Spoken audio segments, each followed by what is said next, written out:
আমরা অভিযোগ করার সাথে সাথে এখন যদি তৈরি গতিতে আজকে রাত্রের মধ্যে তাদেরকে গ্রেফতার না করেন আপনারা, কালকে ঢাকা শহরে কি হবে, সারা বাংলাদেশে কি হবে, সেটার জন্য আপনার প্রস্তুত, আপনাদের দায়ভার নিতে হবে।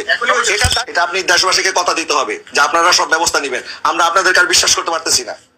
তখন সে আসলো, এসে বলে আপনি সরেন যান, তার কিছু হয় নাই। হ্যাঁ, তার কিছু, সে অভিনয় করতেছে। এগুলো সব অভিনয়, এগুলো আমাদের আলেমকে অপমান করছে, অপদস্থ করছে, গাছের সাথে ঝুলিয়ে রাখছে।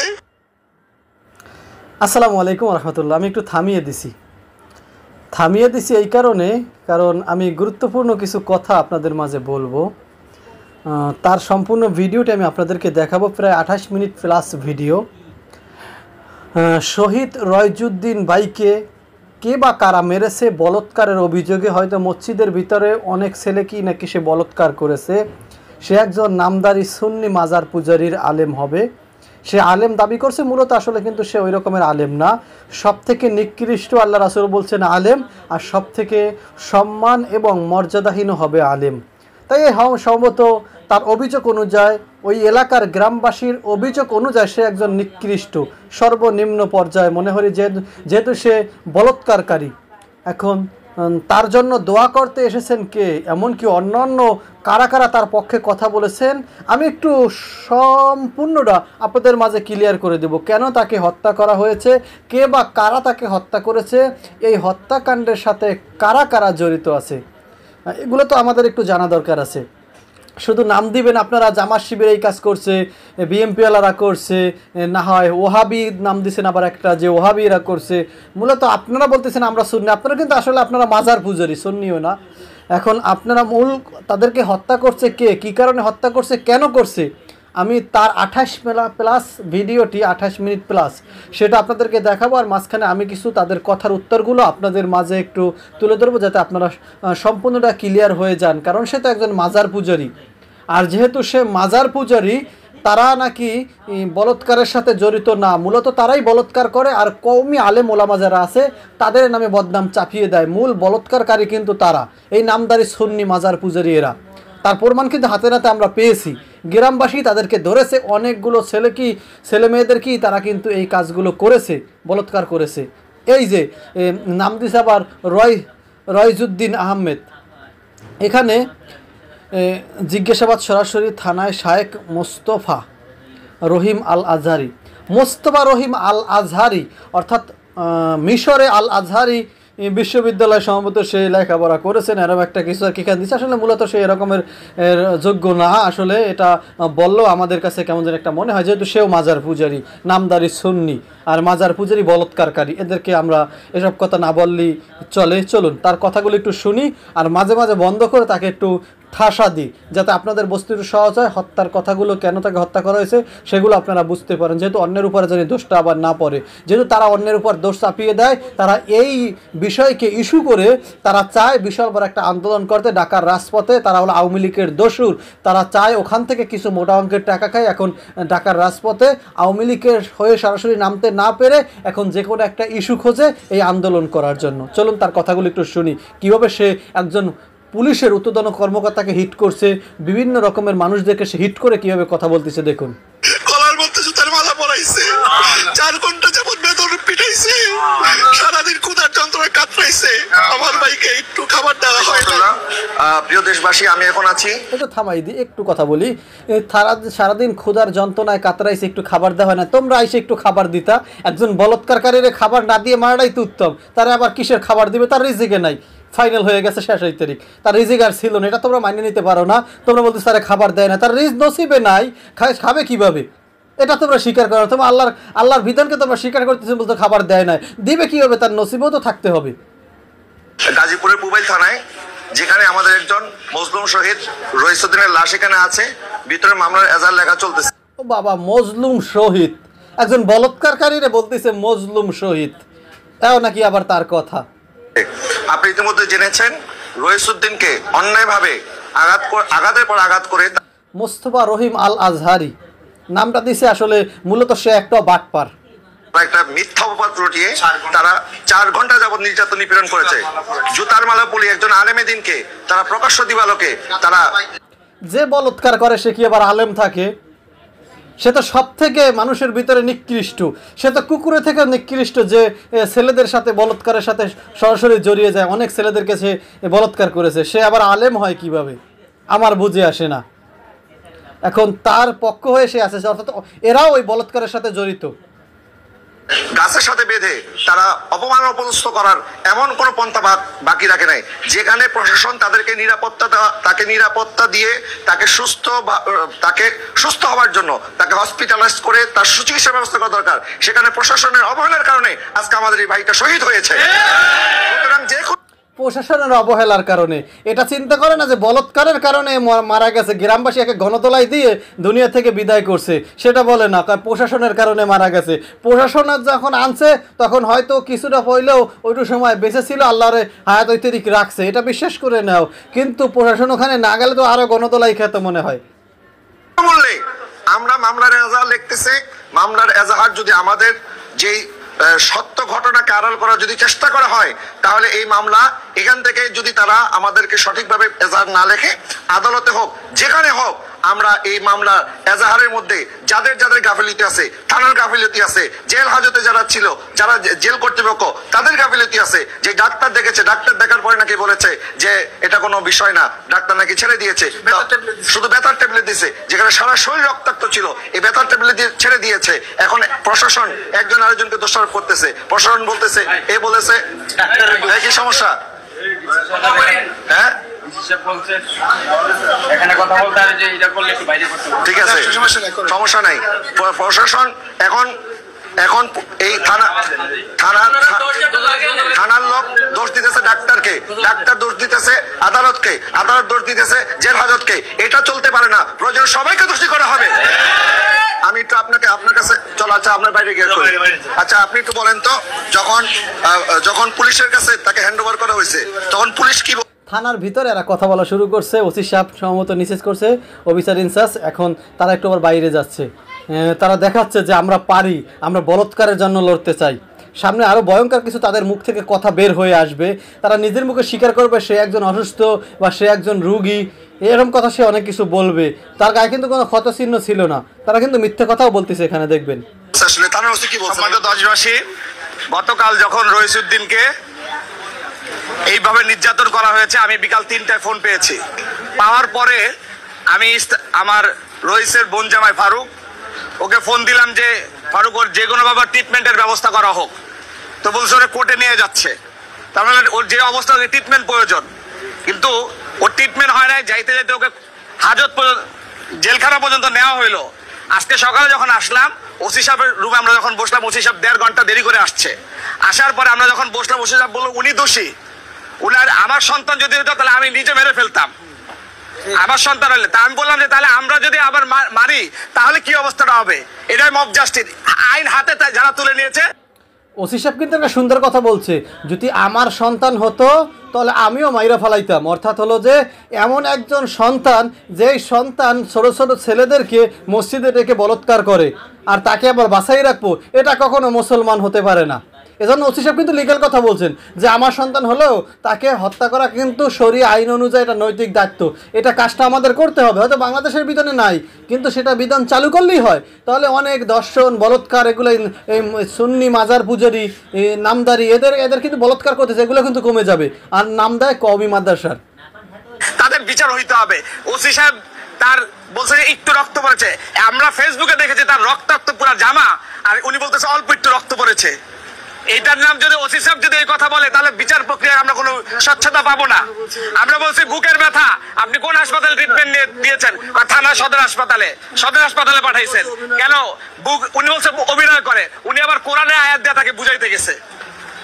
একটা মানুষকে যখন বিপদগ্রস্ত অবস্থায় বুঝাইতে যায়, তিনি সারাদিন না খাওয়া ছিল, উনাকে একটা ফ্যানের ব্যবস্থা পর্যন্ত করা হয় না। এমন রক্ত ঝরার পরও থানার ভিতরে তাই কোনো ফ্যানের ব্যবস্থা করা হয়। বোঝা যাচ্ছে একটা থানার ওসি কি দোষ, চুপ থাকেন, একটা থানার ওসি কি আদালতের তদন্ত ছাড়া, বিচার ছাড়া কে দোষী কে দোষী না এই কথা বলার অধিকার রাখে? ওসি কি বলতে পারে যে আমি? অবশ্যই একটা থানার ওসি কে দোষী না পুলিশ সেটা বলতে পারে।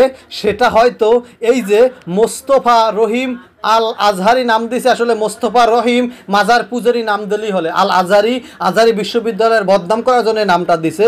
এই মোস্তফা রহিম, ঠিক আছে, এই মাজার পূজারি জানে না যে একজন দোষী সাব্যস্ত হয়, সরাসরি যাকে দোষী সাব্যস্ত করা হয় সে পুলিশ কর্মকর্তাও তাকে দোষারোপ বলতে পারে। একজন চোর হাতে নাতে তাকে ধরা পড়ছে, তাকে চোর পুলিশ কেন জনগণও বলতে পারে।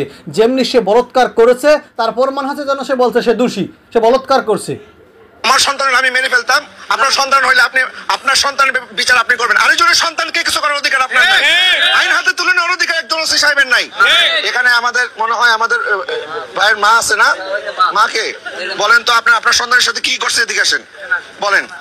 এটা দিয়ে বলেন, ধরেন এটা মুখের সামনে ধরেন, বলেন। আমার সন্তানের সাথে নির্ভয় বলবেন, কোনো ভয় নাই, কোনো ভয় নাই। গোটা দেশের মানুষ আমার সন্তানের সাথে হ্যান থেকে নিয়ে আসে, হ্যান থেকে যাওয়ার পরে যাই দেখি আমার সন্তানের পুলিশের গাড়ির মধ্যে উঠায় রাখছে। রাখার পরে আমরা শুনছি 9টার সময়, 9টার পরে আমরা গেছি, জামাই গেছে, আমার বউ গেছে, আমি গেছি, আমার নাতিনটা গেছে। সেইখানে আমরা ধরে ফেলাইছি। ধরার পরে আমার নাতিনটা মারছে। হ্যাঁ, আমার নাতিন ওইখানের মহিলারা, ওইখানের মহিলা ওই যে দয়া কইছে, আমার নাতিনও কইছে, ছোট মাইয়াও কইছে, এও কইছে যে আমার মামার মোবাইল দেখো, মোবাইল দেন। এইটা কইছে, কয় তুই ওই দেখি তোর কি মামা, কয় তোর মামারা তো গাড়াইছি, তোরও গাড়াই। ওখানে কয়জন ছিল? ওইখানে প্রচুর মানুষ আসছিল, বেশি আসছিল না, বহু মানুষ, শত শত মানুষ। আচ্ছা যাই হোক, আপনারা যখন অসুস্থ অবস্থায় থানায় নিয়ে আসছেন, এই ভদ্র মহিলা কিন্তু সত্য কথা বলছেন, মুখ থেকে কিন্তু বেরিয়ে আসছে। কিছু মহিলারাও কিন্তু মারছে, আর মহিলারাই বেশি ওনাকে মারছে। এখন দোষ দিচ্ছে অন্য মাসে, যে সন্তানকে বলাৎকার করছে সে জিদ ধরে তার হয়তো আত্মীয় স্বজন যারা আছে সবাই তার উপরে কি মারছে, গ্রামবাসী একত্রিত হয়ে, পুরুষ মহিলা একত্রিত হয়ে তাকে মারছে। কারণ সে মসজিদের ভিতরে এভাবে নাকি 4 জন 5 জন আরও অনেক ছেলেকে নাকি ডেকে এনে তারপরে বলাৎকার করছে। এখন তাকে সাধারণ পাবলিক গণতলাই দিয়েছে, আর পুলিশ যেহেতু দোষী সাব্যস্ত তাকে ওখানেই পেয়েছে, তাহলে পুলিশ তাকে দোষারোপ তো করবই। যেহেতু তাকে হাতে নাতে আরও ধরেছে, তার জীবন ওখান থেকে কিছু হইলেও রক্ষা করতে পারছে। আল্লাহ হয়তো তার হায়াতে রাখছে যেন পুলিশ উচিল হয় তার ওখান থেকে রক্ষা করে নিয়ে এসেছে। যার মৃত্যু যেখানে হওয়ার সেখানেই হয়েছে, সাধারণ ব্যাপার, আর কিছু নয়। সাথে কি বলছে বলেন? ও সে বলছে এইখানে পুলিশেরা তো আমরা ভিতরে যাইতে দেয় নাই, পোলারে নিয়ে গেছে, ওই রুমটাই বসাইছে, ওই রুমা থেকে সেই রুমটাই নিয়ে গেছে। ওই রুমটাই নিয়ে গেছে, ওই রুমা নিয়ে যাওয়ার পরে ওখানে গেছে, খালি মাথায় আছে। তা আমার বউ গেছে, কয় তাইলে কি হয়েছে, আমার বুকের ব্যথা করে। আমি আবার পাশে খারাপ, আমি যে মাথাটায় হাত দিয়ে বলান দেবো, আমার এতটুকু করতে দেয় নাকি পুলিশ আমার ঘর থেকে বাইরে দিয়ে দিচ্ছে। না, থাকতে দেয় নাই, থাকতে দেয় নাই। এর পরে আপনি কি হন? আপনি এদিকে আসেন, এদিকে আসেন, আসেন আসেন আসেন। থাকতে দেয় নাই, থাকতে দেয় নাই। না থাকার সত্ত্বে আমার পোলারে যে এখানে একটা সিফের ঘর আছে, এই যে একটা সিফের ঘর, ছোট্ট একটা রুমের মতন, এই রুমটার মধ্যে দিছে। এই রুমটার মধ্যে দেওয়ার পরে আমার পোলা উঠকাইতে সকালে নাস্তা খেতে বসে, এখান থেকে ডাইকেই না আমার পোলারে বসছে। কালকে সারাদিন কিচ্ছু আবার খায় নাই, পুলিশও খাইতে দেয় নাই। না, পুলিশও খাইতে দেয় নাই। পুলিশ যখন দেখছে যে সে মুমূর্ষ, একটু পানিও দেয় নাই, পানি আমরা আইনে দিছি, পানি আইনে দিছি। কয়তে তুলে সঙ্গে কলম তো পেশার উঠছে, কয়তে তুলে সঙ্গে আইনে দেন। আমার জামাই আইনে দিছে, কয়তে তুলে আপনাকে খাইয়ালো, ভাত ভরে দেন। এরপরে আবার কইছে পেটের ব্যথা, কয় গ্যাস্ট্রিকের ট্যাবলেট এনে দেন। গ্যাস্ট্রিকের ট্যাবলেট কি পাওয়া যায় না, এইটি করছে। এরপরে এইখানে থাইকে উটকাইতে মানে যেতক্ষণ আসিল উটখানের মধ্যে কিছু ছিল না, ওইখানে যাইতেও দেয় না। কয় বুকের ব্যথা, হাসপাতালে নিয়ে যান বলছে। বলার পরে কইছে ওসি বলেছে অভিনয় করে, ও তারা কইছে যে অভিনয় করে। এটা কে বলছে? অভিনয় করে কথাটা কে বলছে? এই পুলিশে কইছে। কোন পুলিশ? মানে কোন পুলিশ? এটা বয়স্ক মানুষ, তো ভিতরে যাইতে দেয়। থানার পুলিশ বলছে? হ্যাঁ, থানার পুলিশে বলছে। এরপরে আবার ওইখানে লোকেরা এসে এইখানে বইলো, আমার নাতিনে বিস্কুট নিয়ে এলো, পানি নিয়ে এলো, খাইলো। 2-3 জনের ধুই দেয়, কাইতে বুকে মিলাইয়া বাবা না কিছু না কইলাম। কয়ার পরে কইতাছে, আপনি তো কপাল ভালো, আপনার ছেলেরা তো সবাই বলছিল যে একটা বাগান লাগাইতো, এনে তো মাইরা ছাইরা দিছি, পোলা পানারে বেশি মারতে দিই নেই, পুলিশের দিছি। এইখানে পুলিশের দিছে, তো পুলিশ চিকিৎসা করবে না? এইখানে এবং যারা মারছে এদেরকে গ্রেফতার করবে না? পরে এইখানে করার পরে কত বড় একজন ব্যাককল, ও নাকি আবার মোস্তফা রহিম আল আজহারি লাগাইছে। এই ব্যাককলে কয় পুলিশকে দিছি মাইরা, কয় পুলিশ তাদেরকে গ্রেপ্তার করবে না, পুলিশ তাদের চিকিৎসা করবে না।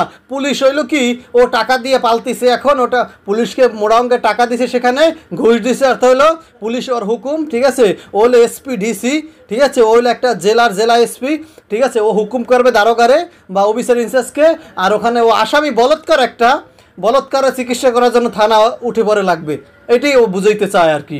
আরও বলতে আছে যে সে ওই যে ওদেরকে গ্রেপ্তার করবে না, গ্রামবাসী একত্রিত হয়ে তাকে পিটাইছে, আবার কারা গ্রেপ্তার করবে, ও তো অপরাধী। গ্রামবাসী সবাই মিলে চোরকে গণদোলাই দিছে, বলৎকারকে গণদোলাই দিছে, একদম দর্শকের গণদোলাই দিছে। ও যদি বাইসে থাকতো আরও মানুষের ক্ষতি হতো, মৃত্যু হয়েছে আর হাত নেই, আলহামদুলিল্লাহ গেছে গা, খালাস। যখন যাইতেই দিল না, এরপরে 4টা বাজে যখনকে গাড়িতে উড়ে নিয়ে যায়, উঠকাইতে তো জানছে সারাদিন না খাওয়া, আমার পোলাতে এমনি ফ্যাট নাম দিলে আর কমে হইলেও হয়তো না, এ সময় করলো কি হ্যান্ডগ্যাপ লাগাইয়া আপনাকে নিয়ে গেল, আসতে পারে না। আচ্ছা আচ্ছা, আপনার কি হয়? আপনার কি হয়? আমার ছোট ভাই। আপনার ছোট ভাই? জি। তা আপনাদের সাথে কি আচরণ করছে প্রশাসন, বলেন তো একটু। আমি আসছিলাম না, আপনি আসছিলেন না? আমি আজকে সকাল আসছি, আপনার কাছে দোয়া চাই, আমার ভাই মোস্তফা রহিম মাজার পূজারি, আমি বলে দিচ্ছি পুলিশ কি আচরণ করছে। পুলিশ খুব ভালো আচরণ করছে তাদের সাথে, হয়তো পুলিশ ওনাকে গণদোলাই দেয় নাই। হয়তো আমি থাকলে, ঠিক আছে, আমি যদি প্রশাসনের ভিতরে থাকতাম তো আমি গণদোলাই দিতাম, এটা আমার নৈতিক দায়িত্ব, যেহেতু সে একজন বলৎকারী। বুকের ভিতরে পারাইছে। কে বুকে পারাইছে? ওই জায়গার লোকে, যে জায়গায় ওরা মারছে, বুকের ভিতরে ডাইরেক্ট পারাইছে। এরা কয়জন ছিল ওখানে? মানে কয়জন? 3-4 জন লোক। 3-4 জন লোক এই কাজটা করছে। ভিডিওর বোর্ডে পড়েছে। আচ্ছা। 3-4 জন লোক। ওর থেকে 3-4 জন লোক। আচ্ছা, কি জন্য হাত তুলছে? আমি ওই গাড়ির সামনে যে শুধু পরিচয় আমার জিজ্ঞাসা করছে তুমি কি হও, আমি শুধু বলছি আমি ওনার ভাগিনা। উনি আমার শার্টের কলার টান দিয়ে ছিঁড়ে ফেলে বলতেছে যে ওরে আগে মার। ও এনে পরিচয় দিতে আসছে কেন? আমার নানুরে তো বিভিন্ন ধরনের অপমান করতেছে, খারাপ ভাষায় বিভিন্ন ধরনের অপমান করতেছে। আর মামা যে গাড়িতে বসা ছিল, যে সিটে ছিল, ওই সিটের থেকেও মারতেছে বাইরে থেকে। ওরা যে অভিযোগটা করছে এটা তো 1 মাস আগের অভিযোগ, 2 মাস আগের অভিযোগ। তো 2 মাস যাবত কি কেউ এই পর্যন্ত কোনো কথা বলছে? এই পর্যন্ত কোনো কথা বলে নাই। এলাকার কেউ এই বিষয়ে কিছু জানে না। আচ্ছা, যার সাথে এই ঘটনার ব্যাপারে বলা হইতেছে, ওর গার্জিয়ান কি এখানে আছে? না, এখানে নাই। হ্যাঁ, অভিযোগকারী কোথায়? এখানে কেউ আসে না। ওরা এখানে আসে নাই। হ্যাঁ, এই ব্যাপারে থানায় কোনো অভিযোগ নাই, মানে সাজানো নাটক পুরো পরিকল্পিত। আচ্ছা, এখানে ওই কই ওমর ফারুক ভাই? আচ্ছা ভাই বলেন তো, আমাদের ওমর ফারুক ভাই রইসুদ্দিন ভাইয়ের আপনি কি লাগেন একটু বলেন, আর কি কি কি করছে প্রশাসন আপনাদের সাথে এটা বলেন। রইসুদ্দিন আমার বনজামাই। তো আমি গতকালকে তার ফেসবুক আইডি থেকে আমি একটা লাইভ পাই, সেখানে লেখা যে আমি ইহুদি, আমি খ্রিস্টান, আমি আমি আমি অন্যায়কারী, এই সমস্ত যখন বিভিন্ন খারাপ ভাষায় লেখা এবং তাকে রক্তাক্ত ছবি দেখি, তখন সাথে সাথে তার নাম্বারে ফোন দিই। এই ফোনটা রিসিভ করে এলাকার একজন, সে বলতেছে সে অপরাধী, তাকে মারা হচ্ছে, তো আপনি আসেন। তারা এসে দেখি অলরেডি থানা নিয়ে আসছে। থানা নিয়ে আসার পরে তার আমি দেখলাম তাকে একটা ঘরের মধ্যে আবদ্ধ করে, সে খুব মানে চিল্লে হাঁপাচ্ছে এবং কাতরাচ্ছে। তা আমি ওসিকে বললাম যে ওসি সাহেব তাড়াতাড়ি আসেন, সে তো অবস্থা তার অনেক খারাপের দিকে। তখন সে আসলো, এসে বললো আপনি সরেন, যান, তার কিছুই হয় নাই। হ্যাঁ, তার কিছু, সে অভিনয় করতেছে, এগুলো সব অভিনয়, এগুলো আমার জানা আছে। আমি বললাম না, এটা আপনি অবহেলা করেন না, আগে চিকিৎসা করেন। বললো না, চিকিৎসা করা লাগবে না। এই বলে তাকে কোনো খাবার দাবার কিছুই দেওয়া হয় নাই। সে আসলে বারবার আকুতি করছে, আমাকে একটু চিকিৎসা করেন, আমাকে একটু চিকিৎসা করেন, আমাকে একটু খালি জায়গায় নেন। সে বারবার বলার পরও কিন্তু ওসি কোনো তোয়াক্কা না করে তাকে ওখানে রাখছে। প্রায় দীর্ঘ সেই 11টা থেকে 3টা পর্যন্ত সেই অসুস্থ একটা মানুষকে ছোট্ট একটি ঘরের মধ্যে, সে তার হাঁপানি রোগ, সে অসুস্থতা বোধ করতেছে। তারপরে তাকে পেয়েছি, উচিত তথ্য আমরা পেয়েছি। ওই যে তার হাঁপানি রোগ, ওই হাঁপানি রোগে সে মারা গেছে। হয়তো পাবলিকও বেশি একটা গণদোলাই দিতে পারে না, হাঁপানি রোগে সে মারা গেছে। আর দোষ দিচ্ছে প্রশাসনের, দোষ দিচ্ছে পাবলিকের। গণদোলাই কিসে হালকা পাতলা, কিন্তু তার এখানে চরিত্র খারাপ ছিল, বলৎকার করছে, হাঁপানি রোগে সে মারা গেছে। ওই বলৎকার করছে, তার পরবর্তীতে হাঁপানি রোগ করছে, আল্লাহ গজব নাজিল করছে, হালকা পাতলা, তারপর গণদোলাই দিয়েছে পাবলিক, তারপরে এসে চিকিৎসাধীন অবস্থায় মারা গেছে। এখানে পুলিশের দোষ না, এখানে প্রশাসনের দোষ না।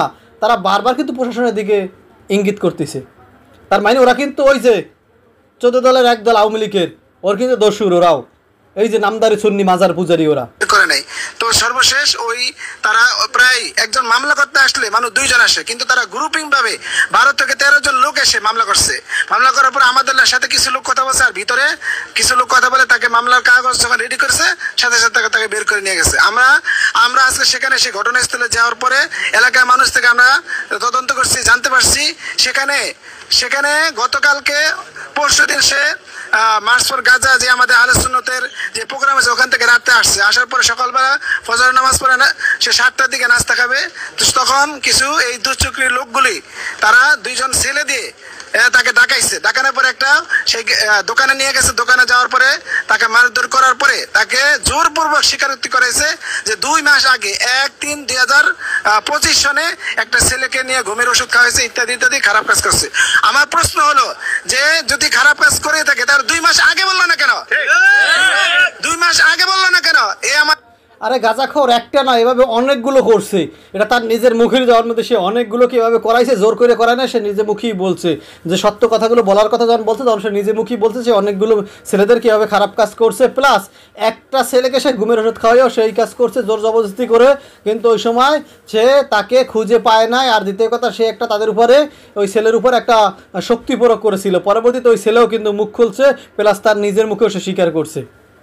প্রোগ্রামের পরের দিনেই তাকে বলা হলো এর কারণ অবশ্যই তাদের পরিকল্পিত এবং ষড়যন্ত্রমূলক এই হত্যাকাণ্ড তারা ঘটেছে। এর আমরা সুস্থ বিচার চাই। যারা এর সাথে জড়িত সে তাদের প্রত্যেকের আমরা ফাঁসি চাই। এইখানে মূল ব্যাপারটা দেখতে আমি এলাকা চিনি, আমার বাসা পাশের গ্রাম। ওই এলাকাটা মূলত বাতিল অধ্যুষিত এলাকা। এই বাতিল অধ্যুষিত এলাকা তারা মূলত প্ল্যান করে পরিকল্পনা করে এটা ঘটাইছে। 2 মাস আগে এটা ঘটনা মিথ্যা অপবাদ দিয়া তাকে চা খাওয়ার দোকান থেকে নাস্তা তুলে এনে তাকে বেধড়ক মারপিট করে 4 ঘন্টা, আমি মনে করি এই থানার ওসি এর মধ্যে আছে। কারণ আচ্ছা, পাশাপাশি আপনারা যারা ফেসবুক ইউটিউবের মধ্যে বিভ্রান্ত হচ্ছেন যে তাকে একটা যে শিশু নির্যাতনের অভিযোগে তাকে এখানে আটক করা হয়েছে। আরে বেটা, শিশু নির্যাতন কি বলৎকার? ডাইরেক্ট বলৎকার যে আমরা মাজার পূজারির আমার একজন লোক বলৎকার করছে। আমাদের দলের একজন লোক মাজারে পূজা করতে করতে মাথার হ্যাং হয়ে গেছে, ঠিক আছে, এখন সে বলৎকার করা শুরু করছে। বাচ্চাদের ঘুমের ওষুধ খাওয়াইয়ে বলৎকার করছে, মসজিদে নিয়ে তাকে হাতে হাতে জনগণ ধরছে, ধরে গণদোলাই দিছে, পুলিশের কাছে হস্তান্তর করছে, পুলিশ উদ্ধার করে হাসপাতালে নিয়ে ভর্তি করছে, পরে চিকিৎসাধীন অবস্থায় মারা গেছে। বেটা এইটা কবেটা নাম লাগাইছো রহিম আল আজহারি মোস্তফা রহিম, কিন্তু কাজ করতে আছো মাজার পূজারি রহিম মোস্তফা রহিম। যে সমস্ত মিডিয়া এটা নিউজ করছে প্রমাণ হওয়ার আগে কোন মিডিয়া এটা নিউজ করতে পারে না করছে। এই ধরনের মিথ্যা নিউজ করে আমার ভাইকে মারা যাওয়ার আগে বহুবার মারা হয়েছে, তাকে আঘাতের পর আঘাত করা হয়েছে। একটা আলেম, একটা মসজিদের ইমাম সাহেব, একটা ইমাম মানে হচ্ছে একটা এলাকার নেতা, একটা নেতাকে প্রকাশ্য দিবালোকে গাছের সাথে বেঁধে কিভাবে জুতার মালা পরিয়ে তারা এইভাবে আঘাত করেছে, এটা কখনো মেনে নেওয়া হবে না। পুলিশ যেখানে তাকে নিরাপত্তা দিয়ে তাকে সুচিকিৎসার ব্যবস্থা করার দরকার ছিল, পুলিশ বলতেছে সে নাকি অভিনয় করে, তার চিকিৎসার দরকার নাই, তাকে এভাবে ফেলে রাখছে। যেই পুলিশ আজকে যে থানা তাকে আমাদের দেশবাসীকে নিরাপত্তা দেওয়ার কথা, আজকে তারাই জালেমের কাতারে নিজেদের নাম লেখাইছে। সুতরাং আমরা বৈষম্য বিরোধী আন্দোলনে ছিলাম, আমরা এই বৈষম্যের জন্য জুলাই অভ্যুত্থান করি নাই। আজকে এই মব জাস্টিসকে যদি এই প্রশাসন বন্ধ করতে না পারে, তাহলে এই প্রশাসন এই পদে বসে থাকার তাদের কোনো অধিকার নাই। আমরা মব জাস্টিস আর সহ্য করবো না। আমি একটু আপনাদেরকে আমার শহীদ আমাদের রইসুদ্দিন ভাইয়ের লাশটা আমরা একটু দেখাইতে চাই।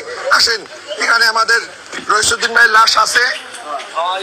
আজকে আমরা যদি এই মব জাস্টিসকে আমরা মেনে নেই, তাহলে আরেকটা মব জাস্টিসের ব্যাপারে সবাই সোচ্চার ছিল, এটার ব্যাপারে কেন হবে না? আমাদের গাজীপুরে আরেকটা মব জাস্টিস ব্যাপারে সবাই সোচ্চার ছিল। আমি আপনাদেরকে একটা কথা বলি, এখানে কোনো দল নাই, এখানে কোনো মত নাই। আপনার সাথে আমার আকীদার মতের দ্বিমত থাকতে পারে, আপনার আকীদা আপনার কাছে, আমার আকীদা আমার কাছে। আমি একটা মানুষ হিসাবে আপনাদের কাছে প্রশ্ন রাখতে চাই, একটা মসজিদ ইমাম সাহেবকে কি একটা ঠুনকো অভিযোগে, একটা মৌখিকভাবে যে কোনো একটা অভিযোগের ভিত্তিতেই কি তাকে এইভাবে প্রকাশ্যে অপমান অপদস্থ করে গণপিটুনির নামে তাকে হত্যা করে, তাকে এভাবে আহত করে থানার মধ্যে রেখেছে, থানা অবহেলা করেছে। থানা বলতেছে যে ডাক্তার অবহেলা করছে, ডাক্তার বলতেছে যে আদালত অবহেলা করছে, আদালত বলতে তাকে দোষারোপ করা যাবে না, তাকে হত্যা করছে, বিভিন্ন ভাষায় কথা বলতেছে। আসলে মূলত যে এইসব কাজের সাথে কিন্তু এলাকাবাসী কিন্তু আগেই এটা মুখ খুলছে, আগে কিন্তু পরিষ্কার করে বলে দিয়েছে যে কি কারণে তার সাথে এই ঘটনাগুলো ঘটেছে, কিন্তু সে একবারও স্বীকার করে না সে যে বলাৎকার করেছে। দীর্ঘ আরও অনেক দিন যাবত, অনেক আগেও সে অনেকগুলো বলাৎকার করেছে, সেগুলো কিন্তু সে একবারও কিছু করে না। মাজার পুজিরির একটা বিষয়, তাদের নিজের ভুল তারা নিজেরা কখনো স্বীকার করে না। কারা কারা অবহেলা করছে আমরা এত অবহেলা শুনতে চাই না। প্রত্যেকটা আসামি করা হবে। যদি মামলা না নেয়, মামলা কিভাবে নেওয়া হইতে হয় এটা আমরা করবো। আর দেশবাসীকে আপনাদেরকে বলবো, ও বাবারে হুমকি দিচ্ছে, তারা যদি মামলা না নেয় মামলা কিভাবে নেওয়াইতে হয়, ঠিক আছে, সেটা তারা দেখবে। যতক্ষণ বিচার না হবে আমরা কিন্তু ছাড়তেছি না, এটার বিচার হতে হবে। আমি কি আপনাদেরকে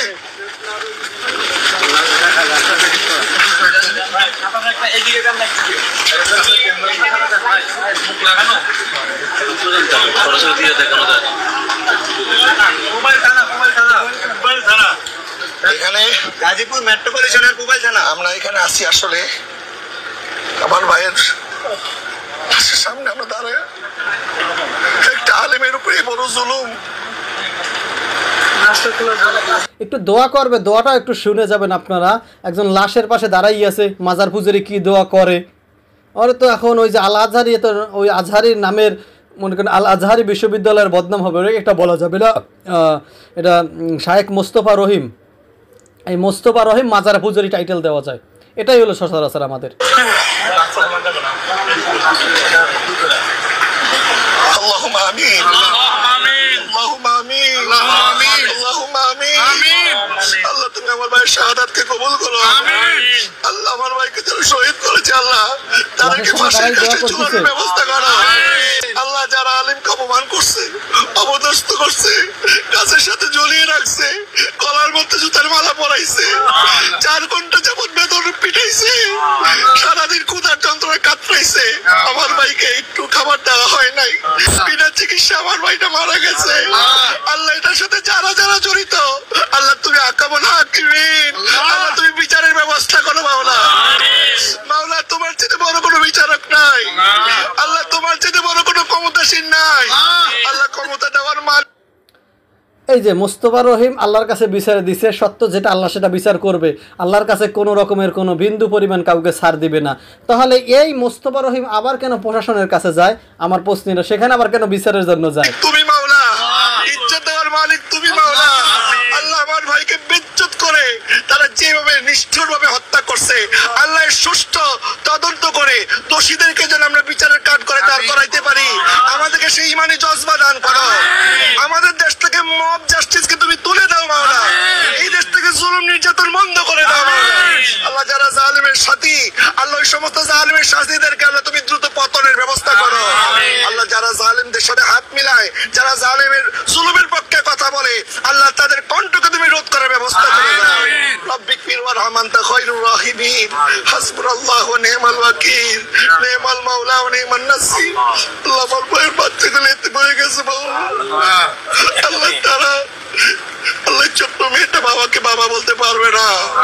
আল্লাহ, আল্লাহ ছোট্ট শিশুটার জন্য আমি দোয়া করি, ওই শিশুটা নিষ্পাপ, কিন্তু যারা এই কাজ করছে, অর্থাৎ এই বলাৎকার করছে, যেই ব্যক্তি করছে সে তো অপরাধী। তাকে এলাকাবাসী ধরে গণদোলাই দিয়েছে, তারা অপরাধী না।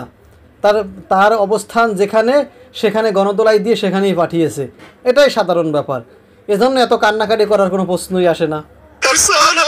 একজন মৃত্যু ব্যক্তির জন্য আমরা সবাই দোয়া করতে পারি, কিন্তু এই নয় যে তার জন্য একদম সে জান্নাতি, সে আল্লাহর ওলি, সে শহীদ, এমন কিছু কথা। আল্লাহ তুমি তার সাহারা হয়ে যাও। আমিন।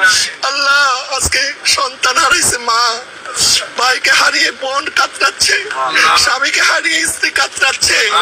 আল্লাহ পরিবারের সহায় তুমি হয়ে যাও মাওলা। সাল্লাল্লাহু তাআলা আলা খায়রি খালকি ওয়া নূর আশিহি সাইয়্যিদিনা মুহাম্মাদিন ওয়া আলা আলিহি ওয়া আসহাবিহি আজমাইন বিহাক্কি লা ইলাহা ইল্লাল্লাহু মুহাম্মাদুর রাসূলুল্লাহ। লাইনে থাকেন, আরও কিছু কথা আছে আপনাদেরকে দেখানো হবে এক এক করে। সম্পূর্ণ ভিডিওটা আপনারা দেখতে থাকবেন। আমি এখানে 17 মিনিট 28 মিনিট ভিডিওর 17 মিনিট 31 সেকেন্ড হয়েছে, আর আমি কিছু কথা বলেছি বাড়তি। সম্পূর্ণ ভিডিও দেখবেন, তাহলে আপনারা বুঝতে পারবেন বিষয়টা যে কে কাকে হত্যা করছে। দর্শক আমরা এডিসি মানে আসে এডিসি লেগে দেখা করে চলেন এডিসি মহোদয় আমরা একটু এডিসির সাথে কথা বলবো। ওসির গাফিলতি ছিল, হ্যাঁ। আপনারা কোনো ব্যবস্থা নেবেন না কিন্তু বলেন। আর ওসি পলাইছে, ওসি নাই এলাকা পলাইছে, ওসি পলাইছে, ওসির নামে আলাদা করে অভিযোগকারী ওসির নামে মামলা হবে আলাদা। আমরা ওসি পালাইছে ওসির নামে মামলা দিবে। ওসি নাকি এর সাথে জড়িত আছে। ব্যাককলের বাচ্চা ব্যাককলেরা কি বলে দেখেন। ওদেরকে বলি যে ওরা হইলো ওই যে ইসরায়েলের ইহুদিদের দালাল আর মাজার পূজারি। ওরা আসলে মুশরিক, মুসলমান হতে পারে না এখনো। এডিসি মহোদয়ের কাছে যাচ্ছি। মহোদয় বলতে আসলে ইচ্ছা হচ্ছে না যারা এত বড় জুলুমের সাথে জড়িত। আমি একটু এডিসির সাথে কথা বলবো। জি, দুজনই এই বিষয়টাকে জানে। এমনকি আজকে ঢাকা এমনকি চট্টগ্রামে বিক্ষোভ মিছিল হয়েছে, গাজীপুরেও হয়েছে। এমনকি ঘটনা খুব তাৎক্ষণিকভাবে প্রতিক্রিয়ার কারণে অনেকগুলো জেলা থানে আগামীকালকে হয়ে যাবে। তো এই বিষয়টা আশা করি ওইভাবে আলোচিত মামলা হিসাবে আপনারা ওইভাবে লেখা হয়ে গেছে। আমাদের লেখা হয়েছে। আচ্ছা,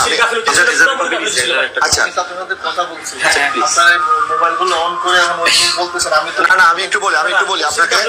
আমি মোস্তফা আজহারী। আমি আপনার কাছে একটা জানতে চাই, আপনি কি মনে করেন যে এখানে থানার গাফিলতি ছিল? এই বিষয়ে কোনো মন্তব্য তো আমি এখন দিতে পারবো না। এখন দিতে পারবেন না? আচ্ছা, আইনজ্ঞ হিসাবে আপনি তো আইনের মানুষ, আপনি বলেন একটা মানুষ কিভাবে মারার পরে বিনা চিকিৎসায় কি থানা আটকা রাখতে পারে? এটা আমরা তদন্ত দেখবো, না রাখতে পারে কিনা, রাখার অধিকার আইনে আছে কিনা? মনে করেন উনি রাখে নাই, আমি জিজ্ঞেস করতেছি রাখার অধিকার আছে কিনা? অধিকার আছে কিনা আইনের মানুষ হিসেবে বলেন। আইনে আছে কিনা বলেন না, তদন্তে বের হয়ে আসবে। আচ্ছা, যারা এই হত্যাকাণ্ডের সাথে জড়িত তাদেরকে কি এখন পর্যন্ত আপনারা শনাক্ত করছেন? আমরা তো মাত্র অভিযোগ পেলাম, আমরা দেখি। আচ্ছা, তো কালকে সাথে সাথে তাকে গ্রেফতার করলেন, আর আজকে এত সময় হয়ে গেল এখনো তাদেরকে গ্রেফতার কেন করলেন না? অভিযোগটা পাইছি, আমরা তদন্ত করি। কারা অভিযোগ দিছিল? কালকে তো কেউ লিখিত অভিযোগ দেয় নাই। আচ্ছা, একটু প্লিজ না, আপনি আউটসাইড করেন, আমি কথা বলতেছি তো। আমি একটু আপনাকে অনুরোধ করি, আপনার এই জুলাই অভ্যুত্থান আমরা করছি ছাত্র জনতা বৈষম্য দূর করার জন্য। এই জুলাই অভ্যুত্থান আমরা করছি বৈষম্য দূর করার জন্য। এ নাকি মোস্তফা রহিম আল আজহারি বিশ্ববিদ্যালয়ের বদনাম হবে বললাম না? মোস্তফা রহিম মাজার পূজারি এ নাকি ওই সময় ছিল, নাউজুবিল্লাহ। এ কিন্তু আওয়ামী লীগের দালাল এই মাজার পূজারীরা। আমার শত শত প্রমাণ, একটা দুইটা তিনটা পাঁচটা নয়, শত শত প্রমাণ আমার নিজের কাছে আছে। ওরা মাজার পূজারী সুন্নিরা আওয়ামী লীগের দালাল, আওয়ামী লীগের দস্যুরের সাথে ওরা একান্তভাবে জড়িত। এই ইনজাস্টিস দূর করার জন্য, মব দূর করার জন্য। এখন আপনারা যদি পদে বসে এখন আপনারাই মব জাস্টিসের ব্যাপারে শক্ত পদক্ষেপ না নেন। অভিযোগটা পাইছি, জি, এই অভিযোগ অনুযায়ী আমাদের যত আইনগত ব্যবস্থা আছে সব ব্যবস্থা নেব। এটা আপনি দেশবাসীকে কথা দিতে হবে যে আপনারা সব ব্যবস্থা নেবেন। আমরা আপনাদেরকে আর বিশ্বাস করতে পারতেছি না, কারণ কালকে যদি আপনারা আমার ভাইকে সুষ্ঠু চিকিৎসার ব্যবস্থা করতেন তাহলে আজকে সে মারা যেত না। আপনারা আইনের মাধ্যমে আপনারা, আমি বলি তাকে কেউ বলবেন না, তাকে চিকিৎসা দিয়ে কোর্টে তুলে তার বিরুদ্ধে যে অভিযোগ আছে এটা তদন্ত হবে, তারপরে আদালত বিচার করবে যে তার জেল হবে না ফাঁসি হবে না কি হবে, তাই না? কিন্তু আপনারা এখন দোষ দিতেছেন। পুলিশ বলতেছে ডাক্তার ঠিকভাবে আমাদেরকে প্রেসক্রাইব করে নাই, ডাক্তার বলছে যে কোনো অসুবিধা নাই, শুধুমাত্র তারে কয়েকটা ব্যথার ওষুধ দিয়ে ছেড়ে দিছে। এরপরে আপনারা বলতেছেন যে এখন আবার ভিতরে একজন বলতেছে যে আদালত তিনি কেন বললেন না যে তাকে সুস্থতা দেওয়া হোক। এখন ম্যাজিস্ট্রেটের বিরুদ্ধে এরা বলতেছে। আবার এখন ম্যাজিস্ট্রেটের সাথে তো আমি কথা বলতে পারি নাই, কারাগারের লোক হয়তো বলবে যে পুলিশ এই করছে। এখন এই যে আপনারা যে আমাদেরকে হাইকোর্ট দেখাচ্ছেন যে এখান থেকে সেখানে, সেখান থেকে সেখানে, আমরা কোথায় যাব বলেন?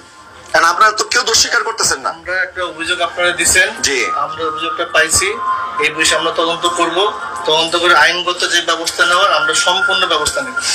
ঠিক আছে। যদি এখানে যার যার গাফিলতি, আমি অনুরোধ করব, আপনিও একজন বাবা, এখানে একটা মা কাঁদছে, সন্তান এতিম হয়েছে, সন্তানের একটা মাত্র ছেলে, না মায়ের একমাত্র ছেলে, ভিকটিমের একমাত্র, এবং সে একজন আলেমে দ্বীন।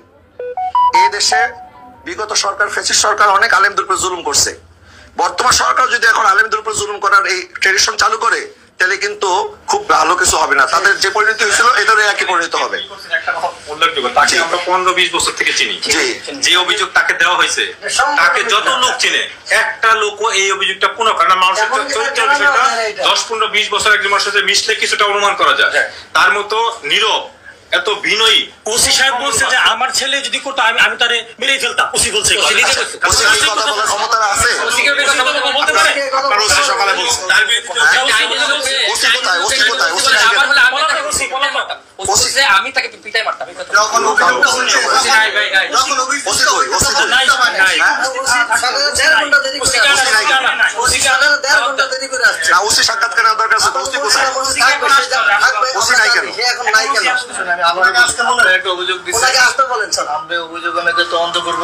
আমাদের আইনগত যত ব্যবস্থা আছে আমরা সব ব্যবস্থা নেব। আপনি তো প্রত্যেকবার এটাই বলতেছেন।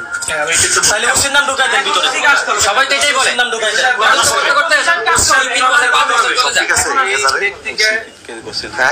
ঠিক আছে, এই ব্যক্তিকে মারছে কে? মারছে সবাই মিলে মারছে। জনগণ মারছে, জনগণ না, যে 2-4 জন মারছে। সত্য তখন বেরিয়ে আসলো যখন ডিসি সাহেব জিজ্ঞেস করলো যে মোস্তফা রহিম মাজার পূজারীর কাছে যে তাকে মারছে কি, তখন বলল জনগণ মারছে। সত্য কখনো চাপা থাকে না। আবার বললো যে 2-4 জন মারছে। দেখুন কথা কিন্তু এখন ঘুরিয়ে ঘুরিয়ে পেঁচিয়ে পেঁচিয়ে বলতেছে। তারপরে অবহেলা করছে, এরাও দোষী। ওই ব্যবস্থাটা নিচ্ছি। ঠিক আছে, আমরা যদি কারো অবহেলা থাকে ছাত্র বলে তদন্ত, ঠিক আছে, অবহেলাকারীর বিরুদ্ধে ব্যবস্থা নিব। ঠিক আছে, ওকে। আমরা শুনেন, কালকে অভিযোগ দায়েরের সাথে সাথে তারা গ্রেফতার করতে আপনারা 1 মিনিট বিলম্ব করেন নাই। এখন আমরা অভিযোগ দিয়ে গেলাম। কোন তদন্ত ছাড়াই বলতেছে সে বলৎকারী। ওসি সাহেব কিভাবে বলতে? আচ্ছা শুনেন, আচ্ছা শুনেন, আর একটা জিনিস আমি একটা কথা শেষ করি। শুনেন, যদি আমরা অভিযোগ করার সাথে সাথে এখন যদি তৈল গতিতে আজকে রাত্রের মধ্যে তাদেরকে গ্রেফতার না করেন আপনারা, কালকে ঢাকা শহরে কি হবে, সারা বাংলাদেশে কি হবে, সেটার জন্য আপনার প্রস্তুত, আপনাদের দায়ভার নিতে হবে। এটার দায়ভার আপনাদের নিতে হবে। কালকে একটা আলেমকে গ্রেফতার করতে আপনার 1 মিনিট সময় নেন নাই, আর আজকে এত প্রমাণ থাকা। একজন ডিসিরে হুমকি দিচ্ছে, ওসি ডিসি এসপি এদেরকে হুমকি দেয়। বাহ বাহ বাহ, যে কালকে ঢাকা শহর কী হবে। একজন বলৎকারীকে পিটিয়ে মারছে এলাকাবাসী, মহল্লার মানুষজন, জনগণ মিলে একত্রিত হয়ে। কে কোথা থেকে তাকে পিটিয়েছে, বলৎকার করছে, জন্য অপরাধ, সে জঘন্য অপরাধী। তাকে আবার এজন্য তার পক্ষে ছাপাই গাওয়ার জন্য আসছে। সি সি সি ভিডিও থাকার পরেও আজকে তার লাইভের মধ্যে সে আইসা বলছে আমি ইহুদি, আমি নাসারা, আমি দোষী। এটাকে একটা মানুষ কোনো লাইভে এসে বলে? কত নির্যাতন করলে একটা মানুষ লাইভে এসা তারা বাধ্য করছে এটা করার জন্য। যারা যারা করছে এদেরকে যদি আজকে সেটাই তো তারাই করছে। এটা যদি তাৎক্ষণিক আপনারা রেপিড অ্যাকশন না নেন, তাহলে আমরা স্বরাষ্ট্র উপদেষ্টার সাথে কথা বলে এই থানা সহ আরো যারা যারা এটার সাথে জড়িত তাদের ব্যাপারে কিন্তু আমরাও ব্যবস্থা নিতে পিছপা হব না। সেই জন্য লাইভের ব্যাপার থেকে প্রমাণিত হয় যেটা বলৎকারের জন্য না, অন্য কোনো উদ্দেশ্য ছিল। এবং 26 তারিখ আমাদের ঢাকা যে মহাসমাবেশ হয়েছে ইসরায়েলদের বিরুদ্ধে, গাজার মুসলমানদের পক্ষে, সেখান থেকে আসার সাথে সাথে ভারতের বিরুদ্ধে, ভারত, মিয়ানমার এবং ইসরায়েলিরা যে, আপনারা কেন কথা ইন্টারাপ্ট করেন? আমাকে কথা বলতে দেন। গাজায় মুসলমানদের পক্ষে ফিলিস্তিনের যে গণহত্যা চলতেছে, ভারতের মধ্যে মুসলমানদের উপরে যে অত্যাচার চলতেছে, মিয়ানমারের মধ্যে অত্যাচার, তার প্রতিবাদে আমরা যে সংহতি সমাবেশ করলাম, সেখান থেকে আসার পরই কেন তার সাথে এমন আচরণ করলো? এটা তো 2 মাস আগের ঘটনা। তারা যেটা বলতেছে, তো 2 মাস পর্যন্ত তারা কোথায় ছিল? 2 মাস পর্যন্ত তারা তদন্ত না। জি, আমি কিন্তু আপনাকে বিশ্বাস করতেছি। প্লিজ, এটা আপনি একজন মানুষ হিসেবে সত্যের পক্ষে থাকবেন ইনশাআল্লাহ। আমি আপনার প্রতি কৃতজ্ঞ থাকবো যদি আপনি দায়িত্ব নেন।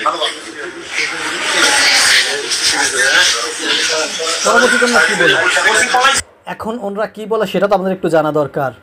দেখি এখন ওনারা কি বলে সেটা একটু জানি, বুঝি, তারপর অন্যদিকে কথা বলার চেষ্টা করি। মামলার আগে গ্রেফতার হয়েছে? এটা বলে নাই কেন আমাকে এখন বলতে? মামলা সিস্টেম মামলা হয়েছে আগে না গ্রেফতার করছে আগে?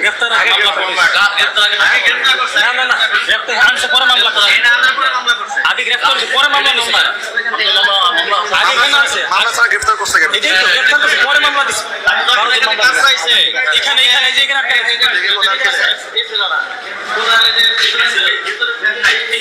এই যে এলাকার মধ্যে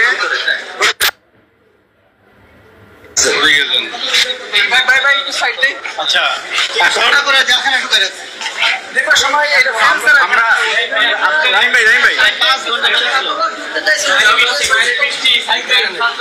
আমাদের এখানে জানাজার পরে এই যে সময়টুকু এর বেশি আমরা সময় দিব না। জানাজার পরে এর মধ্যে যদি মামলা রুজুর কোনো সংবাদ না আসে আমরা মহাসড়ক আটকাবো। ঠিক আছে, এর মধ্যে রুজু না হলে মহাসড়ক আটকাবো। ওই এলাকায় যাব আমরা ওই এলাকায় যাব। হ্যাঁ, আসামি গ্রেফতার না হলে ওই এলাকা মহাসড়ক গাজীপুর এইখানে গাজীপুরের মহাসড়ক, ওইখানে যেখানে মারা গেছে ওইখানের মহাসড়ক হাইওয়ে রোড আমরা আটকাবো। অর্থাৎ মহাসড়ক তো ওর বাবার একজন বলৎকারী মাজার পূজারী, ঠিক আছে, যে শিশুদেরকে ঘুমের ওষুধ খাওয়াই দর্শন করে, যে বলৎকার করে, তাকে এলাকাবাসী মিলে তাকে গণদোলাই দিয়েছে, পুলিশের হাতে দিয়েছে। এখন সে চিকিৎসাধীন অবস্থায় মারা গেছে, তার হাঁপানি রোগ ছিল, এজন্য সে মারা গেছে। এখন তার জন্য থানায় আসছে, ওসি ডিসি এসপিকে হুমকি দিচ্ছে, আবার মহাসড়ক আটকাবে, গাড়ি ঘোড়া আটকাবে। কেন গাড়ি ঘোড়া মহাসড়ক কি তোর বাবার বা তোদের বাবার যে তোরা আটকাবি? গাড়ি ঘোড়াতে চলতে দিবি না কেন? গাড়ি ঘোড়া কেন তোরা আটকাবি? যদি মামলা না হয় পুলিশের সাথে কথা বল। সেখানে গাড়ি ঘোড়ায় কী দোষ করছে, মহাসড়ক কী দোষ করছে? সেখানে তোরা আটকাবার কথা বলস কেন? এদেরকে কি করা দরকার আপনারাই বলেন। আসলে যে এরা এই কাজ করছে স্বীকার করে না, যে বলৎকার করছে আসলে ওরা বলৎকারকারী, ওরা মাজার পূজারী, এটা ওরা স্বীকার করতে চায় না। দেখেন কি বলে। বাদ মাগরিব রইসুদ্দিনের শহীদ মাওলানা রইসুদ্দিনের জানাজার নামাজ কোথায় হবে?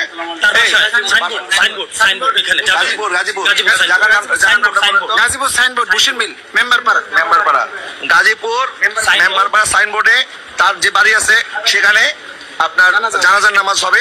জানাজার নামাজের পরপর এর মধ্যে যত সময় আছে এর মধ্যে যদি প্রশাসন তড়িৎ গতিতে কোনো ব্যবস্থা না নেয়, আসামি গ্রেফতার না করে, তাহলে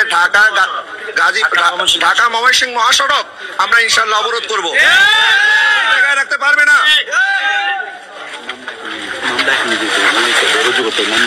মামলা এখনই রুজু করতে হবে, এখনই রুজু করতে হবে, এখনই রুজু করতে হবে। জানাজার নামাজের শেষ হওয়ার আগে আমরা এখানে আছি, আমরা এখান থেকে যাব না, আমরা তো জানাজা ওখানে পড়বো মাগরিবের পরে, কাছাকাছি আছে। কোনটা আমরা বলা আছে, সব বলা আছে। এখন এটা ওনাদের দায়িত্ব, ওনারা করবে। কালকে যদি ওরা তড়িৎ গতিতে তারা গ্রেফতার করতে পারে, এখন গ্রেফতার করতে হবে। এবং জানাজা নামাজের আগে যদি আসামিদেরকে গ্রেফতার করে জেল হাজতে না ঢুকায়, তাহলে ঢাকা ময়মনসিংহ মহাসড়ক অবরোধ করা হবে। এবং শুধু ঢাকা ময়মনসিংহ অবরোধ নয়, সারা বাংলাদেশে আমার কুমিল্লার বাইরে যারা আছেন, চট্টগ্রামের বাইরে যারা আছেন, সিলেটের বাইরে যারা আছে, ঢাকা এবং আশেপাশে যে সমস্ত ভাইরা আছেন, আমরা যদি ঘোষণা দেই, আমরা ঘোষণা দিলে আপনার সারা বাংলাদেশের রাস্তা অবরোধ করার জন্য প্রস্তুতি নিতে থাকেন, বিচার না হওয়া পর্যন্ত। আমাদের ভিকটিম মারা গেছে, আর কোনো তদন্তের দরকার নেই। এখনই মামলা রুজু করবে, এমনকি মামলা ধারা বসে আমাদের আসামি অ্যারেস্ট করতে হবে এখনই। কিসের তদন্ত আবার? আসামি গ্রেফতার করতে হবে তাড়াতাড়ি। তদন্ত কি আবার? সমস্ত কিছু প্রমাণ আছে, সমস্ত কিছু প্রমাণ আছে। তারপরে তো তদন্ত করবে, পরে আগে আসামি গ্রেফতার করতে হবে। শেষ হলো ভিডিওটি। আমরা এবার কিছু কথা বলি। অর্থাৎ যেই ব্যক্তি কথা বলছেন তিনি হলেন মোস্তফা রহিম, নাম দিছে মাজার পূজারি। টাইটেল দিলে ভালো হতো, সুন্নি মাজার পূজারি, এই টাইটেল দিলেই হতো। তার কথার ধরন সন্ত্রাসী বাপ মনে হয়। সে মানুষকে হুমকি দিচ্ছে, সে যে অপরাধ করছে সেটা সে দায়বর স্বীকার করে না, সে হুমকি দিয়ে কথা বলতেছে। সে বলৎকার করেছে তার এক ভাই, অর্থাৎ সেও সুন্নি ভাই, সে অপরাধ করছে সেটা সে স্বীকার করতে চায় না। উদাহরণ তো সে আবার এলাকাবাসী সহ প্রশাসনের দৃষ্টি আকর্ষণ করে সে হুমকি দিচ্ছে, রাস্তা অবরোধ করার হুমকি দিচ্ছে। এদেরকে দ্রুত আইনগত ব্যবস্থা নেওয়া দরকার এদের উপরে। তা না হলে এরা কখনো সুশীল সমাজে ফিরে আসবে না। এরা আবার দুর্নীতি করবে, এরা আবার জায়গায় জায়গায় এরকমের বেদাত গড়াবে, এরা জায়গায় জায়গায় যে আওয়ামী লীগের দোসর হয়ে এবেলা একটা ইস্যু ধরে বিভিন্ন জায়গায় বলে আন্দোলনের নামে ভাঙচুর লুটপাট চালাবে। এরাই করে এই কাজগুলো বেশি। আর নাম দেয় কওমি মাদ্রাসার ওলামা একরাম, ওহাবি করছে, কওমি মাদ্রাসারা করছে, কওমি মাদ্রাসার বলৎকারা করছে, এই কথাগুলো বলে। আসলে মূলত করে ওরা, আর নাম দেয় আলেম ওলামাদের, কওমি মাদ্রাসা আলেম ওলামাদেরকে নাম দেয়, করে মাজার পূজারীরা আর নাম দেয় আলেম ওলামাদের। আমি আর দৃষ্টান্তমূলক এই সমস্ত কাজের সাথে যারা জড়িত, অর্থাৎ যারা হুমকি দিচ্ছে যে মারা গেছে সে পাপ করছে, পাপের ফসল এলাকাবাসী তাকে ববের দেওয়া দিচ্ছে, তার জন্য আমার কোনো আফসোস নাই। কিন্তু যারা এখন তার পক্ষ হয়ে কথা বলছে তারাও কিন্তু বলৎকারের সাথে জড়িত, তাদের বিরুদ্ধে দ্রুত আইনগত ব্যবস্থা নেওয়া দরকার, আমি যেটা মনে করি। সবাই ভালো থাকবেন, সুস্থ থাকবেন। আল্লাহ হাফেজ। আসসালামু আলাইকুম ওয়া রাহমাতুল্লাহি ওয়া বারাকাতুহু।